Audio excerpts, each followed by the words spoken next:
안녕하세요. 구남식 목사입니다. 오늘 전해드릴 본 말씀은 누가복음 8장 41절과 44절하고 49절 50절의 말씀입니다.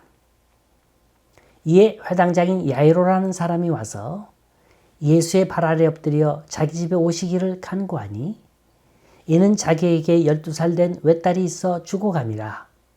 예수께서 가실 때에 무리가 밀려들더라. 이에 12해를 혈루증으로 앓는 중에 아무에게도 고침받지 못하던 여자가 예수의 뒤로 와서 그의 옷가에 손을 대니 혈루증이 즉시 그쳤더라. 아직 말씀하실 때에 회당장 집에서 사람이 와서 말하되 당신의 딸이 죽었나이다. 선생님을 더 괴롭게 하지 마소서 하거늘 예수께서 들으시고 이르시되 두려워하지 말고 믿기만 하라. 그리하면 딸이 구원을 얻으리라 하시고. 생수를 배달하는 어떤 청년이 글을 썼더라고요. 이 청년이 전화를 받고 생수를 배달하러 갔는데 그 집이 글쎄 할머니 혼자 사는 집이에요. 그렇게 넉넉하지도 않고 생수를 사 먹을 만큼 부유하지도 않습니다. 문을 열고 들어가니까 집은 캄캄하고 칙칙한 냄새가 나고요. 참 답답해 보였습니다. 이 집에 몇 번을 생수 배달하면서 아주 이상한 걸 발견했어요. 할머니 혼자 사시는데 이렇게 물을 많이 마실 수가 없는 거예요. 가만히 보니까 그 아까운 생수로 머리를 감고 쌀도 씻고 마시기도 하고 빨래도 하는 거예요. 도무지 이해가 되질 않아서 어느 날 생수통을 내려놓고 청년이 물었습니다. 할머니, 수도가 나오지 않으세요? 아니, 잘 나와. 할머니, 수도가 훨씬 싸요. 수돗물 사용하시는 게 훨씬 싸요, 할머니. 그랬더니 그 할머니가 도무지 이해할 수 없는 미소를 흘리시면서 하시는 대답이 이렇습니다. 나도 알아. 여러분, 싼 수돗물을 이용하면서 아무도 오지 않는 집에 혼자 사는 것보다 비싼 대가를 지불하더라도 살아있는 인간이 그리운 거예요. 단 몇 분이라도 말동무 해주는 게 좋아서 비싼 값을 지불하는 그 할머니의 처절한 고독을 이 젊은이가 알 리가 있겠습니까? 우엔 하우스라는 심리학자는 인간은 근본적으로 고독한 존재다. 그 고독을 먼저 인정하고 살아야 한다. 이렇게 충고하면서 고독하게 되는 이유를 두 가지로 말합니다. 하나는 자기가 자기 자신을 사랑하지 않기 때문이라는 거예요. 내가 날 사랑하지 않는데 누가 날 사랑하겠어요? 내가 날 소중히 여기지 않는데 누가 날 소중히 여기겠습니까? 두 번째는 이웃을 사랑해야 합니다. 무슨 말인고 하니 이웃을 사랑하고야 내가 있다는 말이에요. 사랑의 참뜻이 뭔가요? 정말로 그 사람이 잘 되기를 인격적으로 바라는 거예요. 애정을 쏟고 행동으로 보살피는 거예요. 이렇게 내 자신을 사랑하고 이웃을 사랑할 때 이 고독이라고 하는 무서운 상태로부터 자유할 수가 있는 겁니다. 근본적으로 인간은 자기 자신에 대한 긍정적 자아 형성을 이루기까지는 세 가지 절대 질문에 대답할 수 있어야 한다고 합니다. 첫째, 소속감입니다. belongingness. 나는 주변 사람들에게 받아들여지고 있는가? 두 번째는 존재감입니다. presence. 다른 사람에게 내가 필요한 존재인가?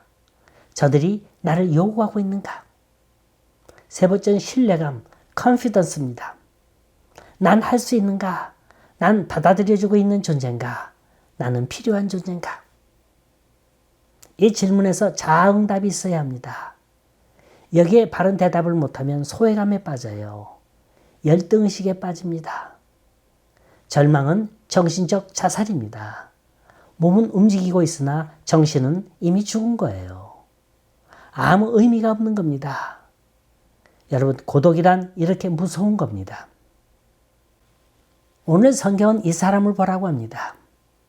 인생의 고달픈 사건, 인생의 숨가쁜 사건, 절급한 사건을 인간의 눈으로 바라보지 말고 신앙의 눈으로 바라보라 그럽니다. 오늘 본문을 보면 인생 다큐멘터리 주인공 두 사람이 나옵니다. 회당장 야이로와 혈루증 여인입니다. 이 사람들의 얘기는 하나하나 따로따로 떼어놔도 충분한 이적거리가 되는 그런 내용입니다. 그런데 오늘 본문 내용을 자세히 보면 이 두 가지 기사가 숨가쁘게 서로 맞물려서 전개되는 걸 볼 수가 있어요. 처음에 회당장 야이로의 얘기가 나와서 뭔가 설명해 주는 듯 싶더니 갑작스럽게 혈류증 여인의 얘기로 바뀌어집니다. 그러다가 다시 야이로의 얘기로 돌아가 끝맺음하는 걸 봅니다. 그렇다면 회당장 야이로의 사건과 혈류증 여인의 사건 사이엔 분명히 어떤 연결고리가 있을 겁니다. 과연 그게 뭘까요? 이 글을 쓴 의사 누가가 이 두 사건 속에서 말하고자 하는 의도와 그 내용이 뭐겠습니까? 오늘 말씀은 가버나움 사람들이 돌아오신 예수님을 환영했다는 말로 시작하고 있습니다. 가버나움은 주님이 즐겨 찾으셨던 곳이에요. 그날도 이곳에서 주님들과 함께 기쁨을 나누고 있을 때 야이로란 회당장이 급하게 찾아왔습니다. 야이로는 주님 앞에 엎드렸어요. 가버나움의 회당장이라면 그처럼 가볍게 행동할 사람이 아닙니다. 누구에게 아부하거나 나긋나긋할 사람이 아니라는 거예요. 그런데 야이로가 주님 발 앞에 엎드려 간청하는 걸로 봐 보통 급한 일이 아닌 것 같습니다. 자, 그 집에 무슨 일이 일어났습니까? 야이로에겐 딸이 있었어요. 12살입니다.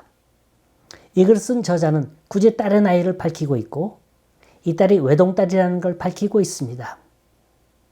당시 유대 사회에 있어서 12살은 의미가 있는 나이입니다. 성년식을 하는 나이예요.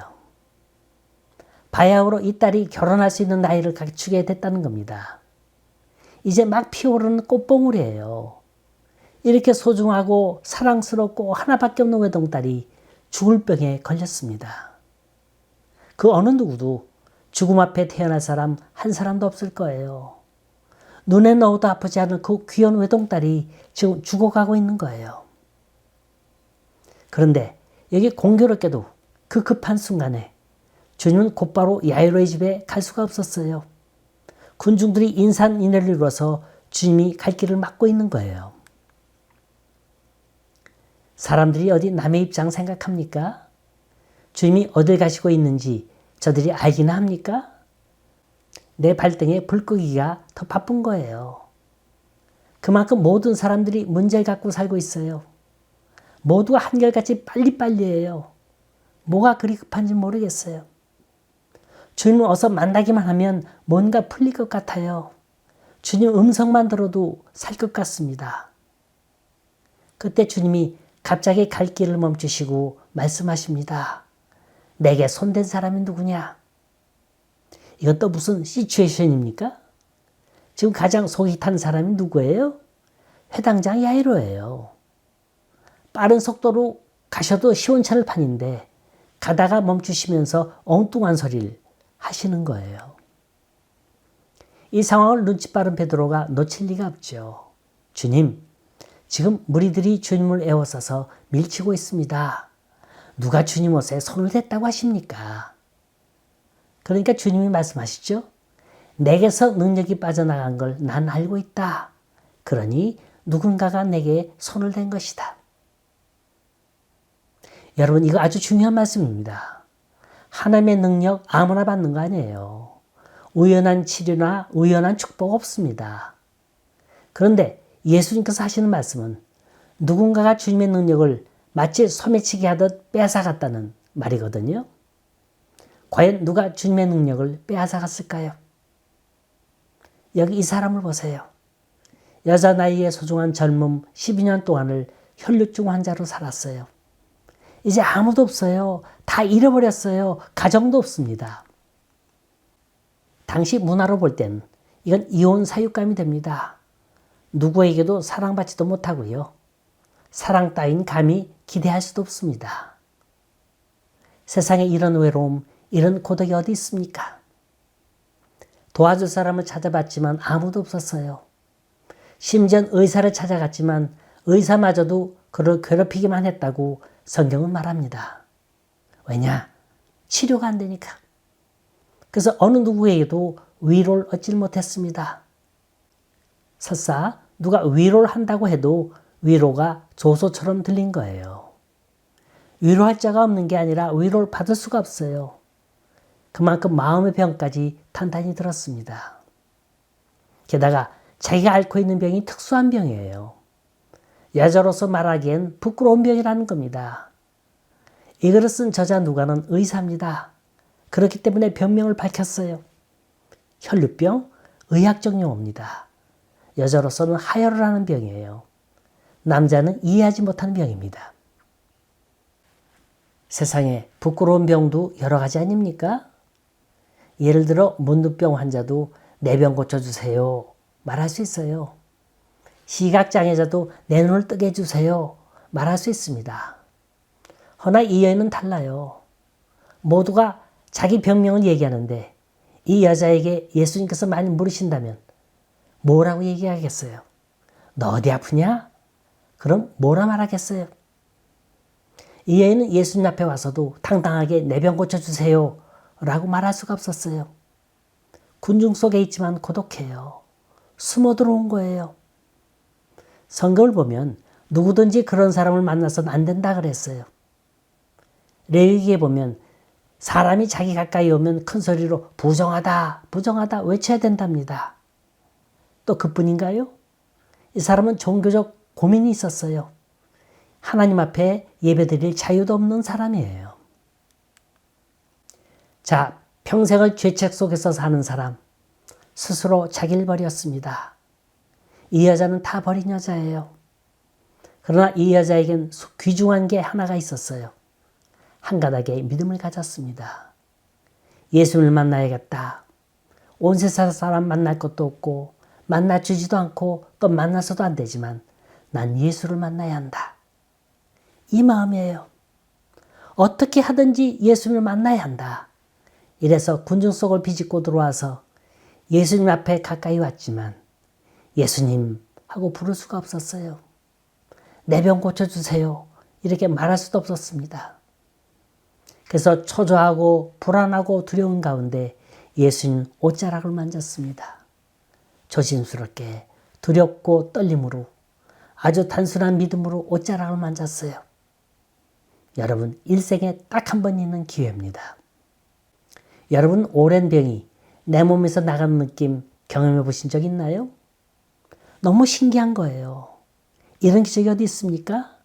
이런 감격, 이런 고마움이 어디 있습니까? 정말로 이런 기적이 이런 시간에도 일어날 수 있길 간절히 소원합니다. 오늘 본문을 보면 얼마나 아름답습니까? 사실은 이 여인이 예수님을 찾은 게 아니고 예수님께서 여인을 찾았어요. 이 믿음 가진 사람을 찾아주셨어요.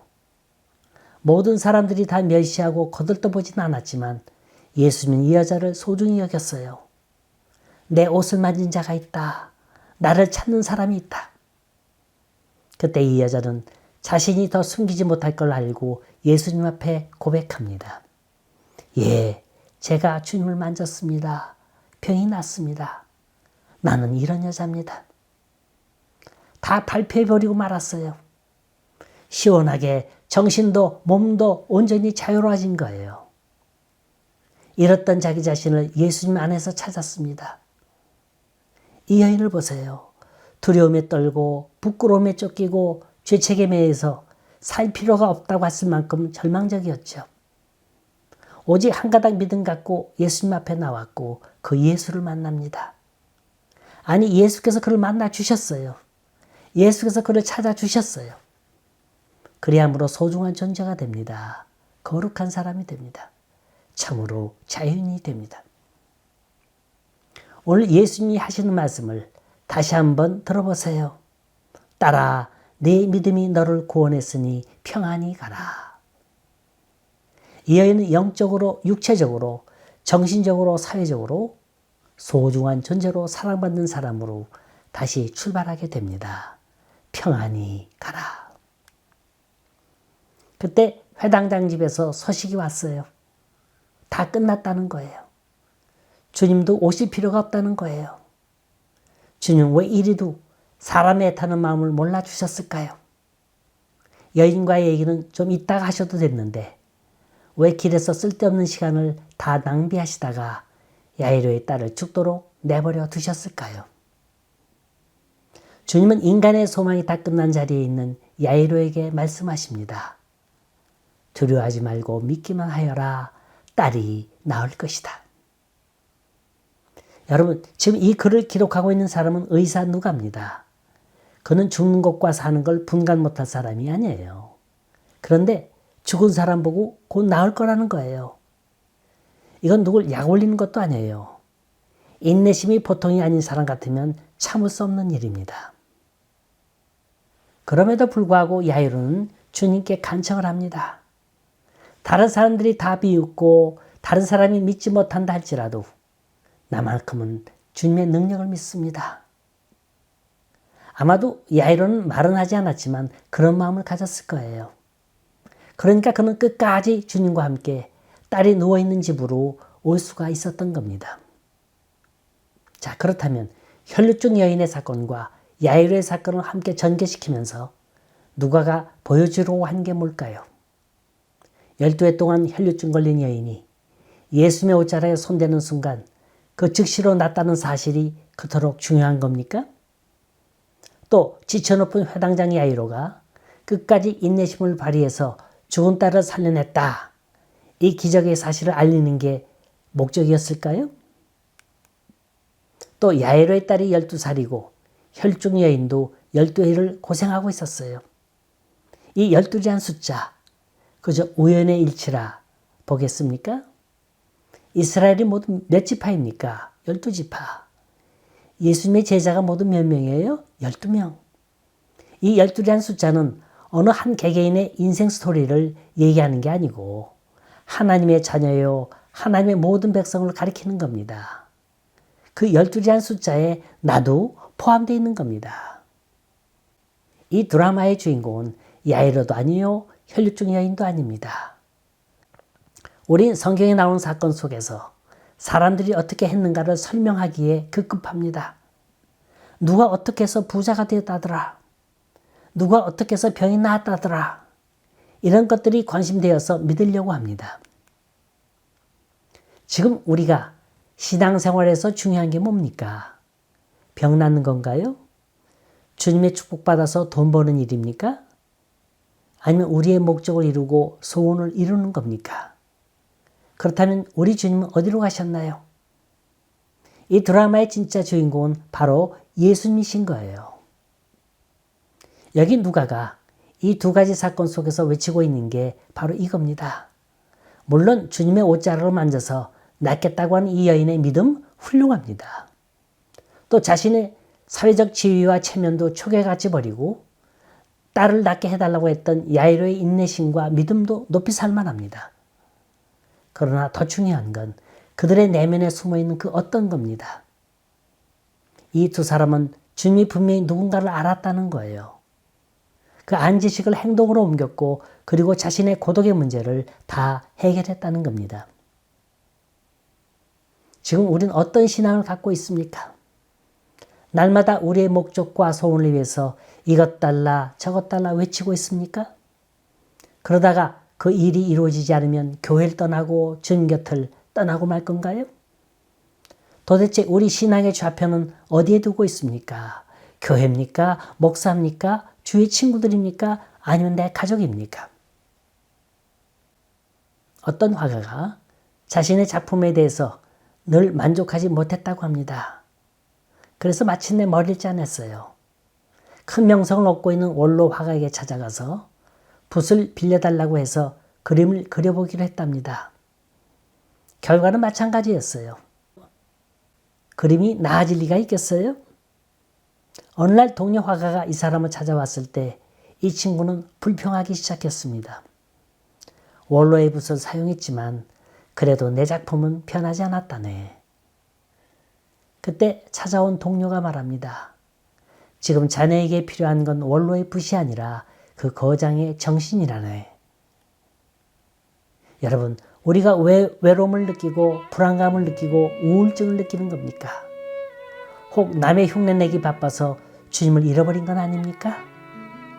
남이 만난 예수님, 남이 찾은 예수님, 그게 내게 무슨 도움이 되겠어요? 언제까지 구경꾼의 모습으로 예수님 뒤를 따를 겁니까? 언제까지 줏대 없이 이리 흔들리고 저리 흔들리고 할 겁니까? 여러분, 내 하나님, 내 주님 만나세요. 신앙은 내 신앙이 있어야 합니다.